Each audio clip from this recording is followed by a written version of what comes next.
সালামু আলাইকুম। আজকে আমরা চলে এসেছি পল্লী ফুড ভিলেজে, যার অবস্থান পল্লী বিদ্যুৎ বাস স্ট্যান্ড, সাভার আশুলিয়ায়। তো পল্লী বিদ্যুৎ বাস স্ট্যান্ড বললে আপনারা এখানে চলে আসতে পারবেন খুব সহজে।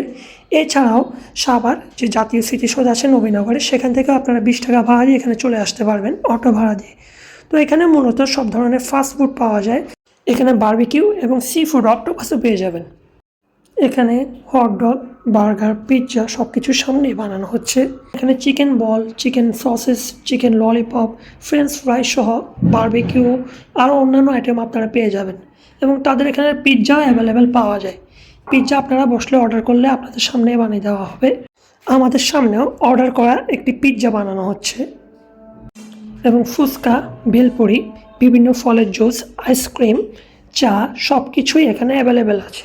এখানে সি ফুডের জন্য কাঁকড়া সহ সব বিভিন্ন সামুদ্রিক মাছ রাখা রয়েছে। তো বললেই লাইভ বারবিকিউ করে দেওয়া হবে। এছাড়াও গরুর নল্লিও অ্যাভেলেবেল আছে, পরোটা নান দিয়ে খাওয়া যাবে। তো এখানে আপনারা বসে অর্ডার করলে আপনাদেরকে ইনস্ট্যান্ট বানিয়ে দেওয়া হবে। আর এগুলো হচ্ছে মাশরুম।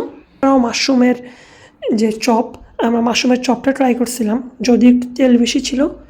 এগুলো হচ্ছে দোসা। তো দোসাগুলো বসলে ইনস্ট্যান্ট চোখের সামনে বানিয়ে দেওয়া হয়। আর বিভিন্ন ধরনের ভর্তা আছে, এগুলো দিয়ে আপনারা ট্রাই করতে পারেন। অর্ডারের পর আমাদের দোসা হয়ে গিয়েছে। তো আমরা গরুর পায়া দিয়ে ট্রাই করে দেখলাম, ভালোই লেগেছিল। আল্লাহ হাফেজ।